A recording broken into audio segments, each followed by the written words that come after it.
Greetings, people of both genders, as there are only two, and welcome to another episode. You know, it's nice to have a break from the serious stuff for a change. Sure, I've covered bands that have some elements of humour to them, but this time it's a little bit different because I'll be covering a band with style that could be best described as comedy metal, or the brilliantly named subgenre of humourcore. Psychostick's original name was Asinine, and although they initially got their start with that name in the 90s, it wasn't until 2000 that they changed the name to what we know it as today. They've been around for a very long time, and like most comedy and music, it can be a bit hit or miss, and I'm about to tell you which is which. Let's get this on like Donkey Kong, it's Backtracking, and this time it's Psychostick. We begin with their 2003 debut, which is not self-titled, surprisingly. Hooray! We Couldn't Think of a Title was released through Rock Ridge and produced by the band themselves, Joshua Key, who was also the band's lead guitarist, but let's just assume they had more control over the proceedings than the rest of the band and leave it at that. He did the engineering and mixing, so yeah. Anyway, less confusion. As for the album itself, it's pretty long, at just over 68 minutes in length, and I wound up listening to the 2006 reissue, which has an extra 3.5 minutes. Even with that, this still isn't their longest album. We'll get to that, trust me, we will. As I said in the intro, comedy can be very hit or miss, and for the most part, on this album, they actually hit. Sure, the start might be a bit rocky, but it does pick up, thankfully. There's plenty of amazing skits to go around too, with the main one carrying a theme which goes hand in hand with the album's title.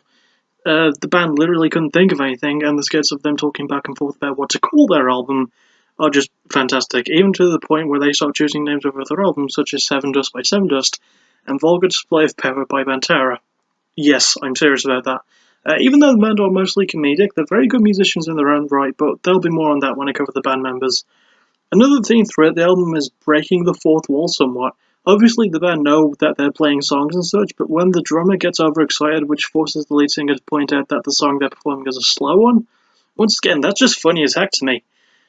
Speaking of the band members, let's actually go over them. 3 of the band members, which are lead singer Rob Kersey, Alex the Boy or Schmelix Price, and Joshua the J. Key, are still with the band to this day. Their bassist at this time was Mike Hawkizard Koshian, and this album would be his only appearance on a studio release. Not including EPs because, as part of the series, I don't do those. They're all pretty good in their positions. The bass is a good force of the band and Mike plays up well. Joshua's riffs are pretty good and his production is stellar. Alex's drumming is honestly pretty amazing and I feel like he's very underrated really. And Rob's vocals, mixing clean singing, screaming and spoken word stuff, are great, coinciding very well with the hilarious lyrics going over subjects such as getting drunk, breakups and love. Standout songs include Beer, yeah I had to put that one on there, it's their song pretty much, In a Band to Get Chicks, YOY, The Awesome Closer in Fake My Own Death and Go Platinum, and my favourite in Orgasm Equals Love. I fucking love that song. Truly the best love song ever. Yeah. Also there are outtakes, which is the hidden track part of Fake My Own Death. They're just brilliant. We Couldn't Think of a Title might put you off with its bluntness, but it's very funny, it's well written, it's greatly performed, and it's a really good jump start point for the band. So I definitely can recommend it. Next up is their 2009 sequel titled Sandwich. Once again released through Rock Ridge and produced by the band themselves, the album is kind of a concept album, that concept being food. And goodness me, is it dumb. And no, it's not the funny kind of dumb like their debut. What I don't get is that it was 6 years between this and their debut, once again not including EPs, and they came up with, well, more of the same, yet somehow worse because it's mostly based on food. I've got nothing against food, as people who've met me will tell you. I just don't look it because my camera is often focused on my face, but I'm a really chubby fella. But even I know this album could have been way better. Let's start with the cover art first of all, which is just a picture of an actual sandwich, with the band and album name written on it and ketchup and mustard respectively. It just screams absolute laziness to me. The album is also the band's longest at 75 minutes and 45 seconds, which is an unbearably long time to talk about fucking food. Okay, well, it's mostly food. There are tracks that focus on other stuff, such as petty revenge and getting bad directions from a girl, but mostly... but that unfortunately is drowned out by most of the songs being about food. The band lineup changes a bit with this one as Jimmy Chonga Grant and Jake and Mr. McReynolds step up on bass and rhythm guitar respectively, and also haven't been the kindest to this album because it is pretty bad. There are some shining moments. When the band aren't focusing just on food, there's more to enjoy. The skits follow a similar routine to those on their debut, but they use more as intros for songs this time around, giving them kind of a bit more purpose in a way. And the production isn't half bad. What is bad, though, is Rob's vocals. I like him as a vocalist, and he's a very funny dude, but he screams a lot more than I'm comfortable with on this album, and it's hard to find him funny when he's acting just like a giant child, really. Due to this, it feels like the instruments are trying to keep up a bit too quickly with him, and it can often be a bit of a mess because of that. The lyrics are also more crass this time around and just sound a bit dumber. I assume it's because most of the time they're written about food. If their debut was like South Park, blunt honesty and to the point, then Sandwich is kind of like Family Guy. It relies too much on stupid humour and even stupider context, and soon pretty much nobody winds up laughing. The band members perform decently, with Alex never really disappointing me. I just like him as a good drummer. But as I said earlier, everything still crashes down hard, and it feels so subpar. Well, even worse than that. Standout songs include Minimum Rage, P is the Best Letter, #1 radio single, and my favourite, Impassive Vengeance, a song about getting your own back on someone by doing very little stupid things. It's just funny to me, I don't know why. Also, once again, there's outtakes, and they're not bad.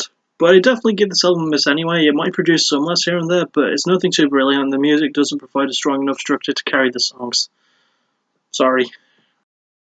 Luckily, all of that bad stuff is made up for in the third album, Space Vampires vs. Zombie Dinosaurs in 3D. Released in 2011 through a rock original produced by the band and J. Key, there's a lot different about this album. It's the first album to have current bassist Matthew Moose Rashamik. I have no idea how to pronounce his surname.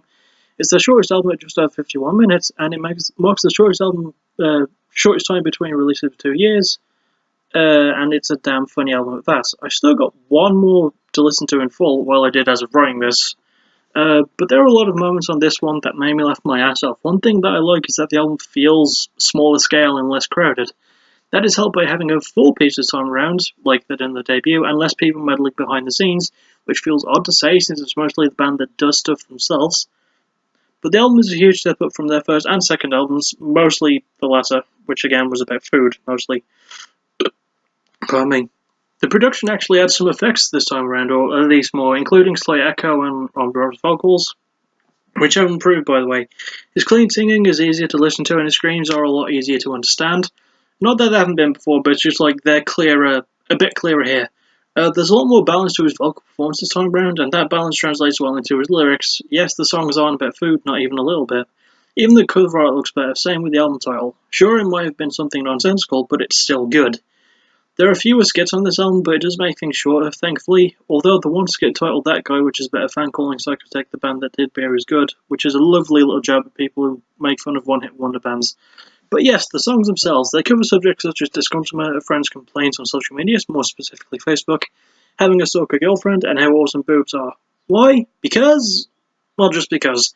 I just remember that I covered Rob without covering the other members. Well, let's do that then.